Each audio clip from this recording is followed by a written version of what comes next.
इतिहास में ना कई बार ऐसे मोड़ आते हैं जहां सबसे बड़ी लड़ाई तलवारों से नहीं बल्कि दिमाग से लड़ी जाती है। ये एक ऐसी ही कहानी है। एक तरफ दुनिया जीतने निकला एक महान विजेता और दूसरी तरफ एक शिक्षक।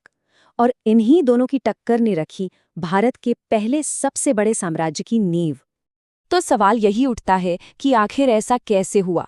कैसे एक अकेला शिक्षक दुनिया के सबसे बड़े सबसे ताकतवर विजेता के सामने एक पूरा साम्राज्य खड़ा कर देता है। चलिए इसी सवाल का जवाब ढूंढते हैं। तो चलिए थोड़ा समय में पीछे चलते हैं।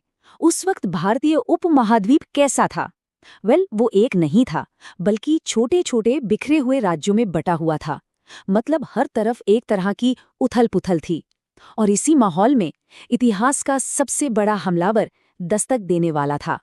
देखिए, भारत पर बाहरी हमलों का खतरा कोई नई बात नहीं थी। बहुत पहले 6ठी शताब्दी ईसा पूर्व में ईरानियों ने गांधार और कंबोज पर कब्जा कर लिया था। फिर आया अलेक्जेंडर यानी सिकंदर। 331 बीसी में उसने फारस के राजा डेरियस को हराया और उसके विशाल साम्राज्य पर कब्जा कर लिया। और बस कुछ ही सालों में 326 बीसीई तक वो अपनी सेना के साथ सिंधु नदी पार करके भारत की सरजमीन पर आ खड़ा हुआ। तो अब सीन ये था कि दो बहुत बड़ी ताकतें आमने सामने थीं।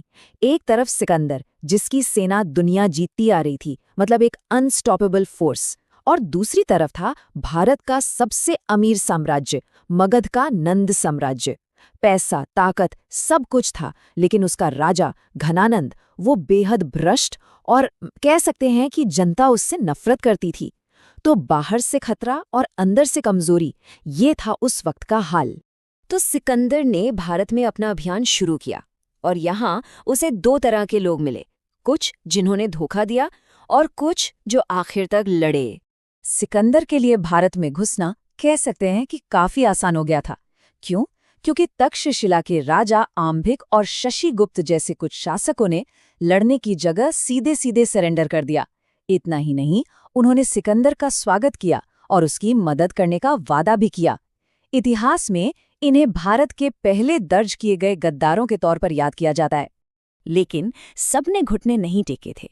झेलम नदी के किनारे, जिसे यूनानी हाइडेस्पिस कहते थे, सिकंदर का सामना हुआ एक ऐसे राजा से जो झुकने वालों में से नहीं था। नाम था राजा पोरस। जंग हुई और पोरस हार गए। जब उन्हें जंजीरों में जकड़कर सिकंदर के सामने लाया गया तो सिकंदर ने एक सवाल पूछा। एक जीता हुआ राजा एक हारे हुए राजा से पूछ रहा था, बताओ तुम्हारे साथ कैसा सुलूक किया जाए? और पोरस का जो जवाब था वो इतिहास में अमर हो गया। उन्होंने बिना डरे कहा, वैसा ही जैसा एक राजा दूसरे राजा के साथ करता है। बस ये जवाब सुनकर सिकंदर इतना इम्प्रेस हुआ कि उसने ना सिर्फ पोरस का राज्य लौटाया बल्कि और भी इलाके उन्हें तोहफे में दे दिए। लेकिन कहानी सिर्फ युद्ध के मैदानों तक सीमित नहीं थी। भारत का भविष्य कहीं और लिखा जा रहा था। अब हम तलवारों की गूंज से दूर एक शांत जगह पर चलते हैं, जहां एक शिक्षक एक शपथ ले रहा था। और यही शपथ एक साम्राज्य को जन्म देने वाली थी। ये कहानी है चाणक्य की। हुआ यूं कि तक्षशिला के एक शिक्षक थे चाणक्य। वो मगध पहुंचे राजा घनानंद को सिकंदर के हमले के बारे में आगाह करने। लेकिन घनानंद ने क्या किया? उसने भरी सभा में चाणक्य का मजाक उड़ाया, उनका अपमान किया और बस उसी पल चाणक्य ने एक प्रतिज्ञा ली।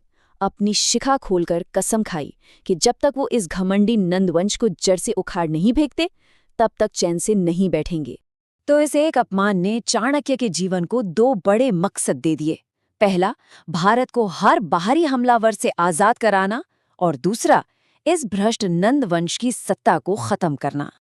अब अपनी इस कसम को पूरा करने के लिए चाणक्य को एक चेहरे की तलाश थी, एक ऐसा लीडर जो इस बड़ी लड़ाई को अंजाम दे सके। और उनकी ये तलाश उन्हें एक आम से दिखने वाले लड़के के पास ले गई। हुआ ये कि चाणक्य ने एक लड़के को देखा जिसका नाम था चंद्रगुप्त। वो एक खेल खेल रहा था, राजखीलम। इसमें होता ये था कि एक बच्चा राजा बनता था और लोगों के झगड़े सुलझाता था, फैसले सुनाता था। और जिस तरह से चंद्रगुप्त फैसले ले रहा था, जो समझदारी दिखा रहा था, उसे देखकर चाणक्य को यकीन हो गया, हाँ, यही वो लड़का है जिसे वो ढूंढ रहे थे। उन्हें अपना भावी राजा मिल चुका था। और बस यहीं से शुरू हुई वो कहानी। एक गुरु का दिमाग और एक शिष्य का साहस, इन दोनों ने मिलकर भारत को एक करने का वो सफर शुरू किया जो इतिहास बदलने वाला था। लेकिन शुरुआत अच्छी नहीं रही। उन्होंने सीधे नंद साम्राज्य की राजधानी पर हमला कर दिया और बुरी तरह हार गए। फिर उन्हें अपनी गलती का एहसास एक बड़ी ही आम सी घटना से हुआ। चाणक्य ने एक माँ को अपने बच्चे को डांटते हुए सुना। बच्चा गरम रोटी को बीच से खाने की कोशिश कर रहा था और उसका हाथ जल गया। माँ ने कहा, मूर्खो क्या, रोटी बीच से नहीं किनारे से खाते हैं। बस ये सुनते ही चाणक्य और चंद्रगुप्त को अपनी स्ट्रैटेजी समझ आ गई। सीधे राजधानी पर नहीं, साम्राज्य को किनारों से धीरे धीरे जीतना होगा। और उनकी ये स्ट्रैटेजी काम कर गई। अपनी ताकत बढ़ाने के बाद साल 305 BCE में अब नए मौर्य साम्राज्य का सामना हुआ सिकंदर के ही एक सेनापति से, जो अब वहां का राजा था, सेल्यूकस निकेटा।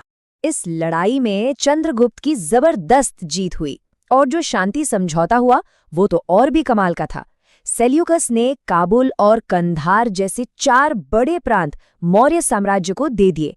अपनी बेटी हेलेना की शादी चंद्रगुप्त से करवा दी और तो और मेगास्थलीज नाम के एक राजदूत को भी चंद्रगुप्त के दरबार में भेजा।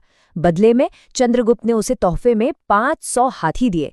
मतलब ये सिर्फ जंग में जीत नहीं थी, ये डिप्लोमेसी की भी बहुत बड़ी जीत थी। तो इस तरह से इस गुरु शिष्य की जोड़ी ने सिर्फ तलवार के जोर पर एक साम्राज्य नहीं बनाया, उन्होंने अपनी बुद्धि और सही रणनीति से एक राष्ट्र की नींव रखी थी। और उनकी ये विरासत आज भी हमारे साथ है। चाणक्य ने जो अर्थशास्त्र लिखा वो आज भी राजनीति और स्टेटक्राफ्ट की सबसे बेहतरीन किताबों में से एक मानी जाती है। मौर्य साम्राज्य वो पहला साम्राज्य था जिसने लगभग पूरे भारतीय उपमहाद्वीप को एक झंडे के नीचे ला खड़ा किया। और खुद चंद्रगुप्त का अंत भी देखिए।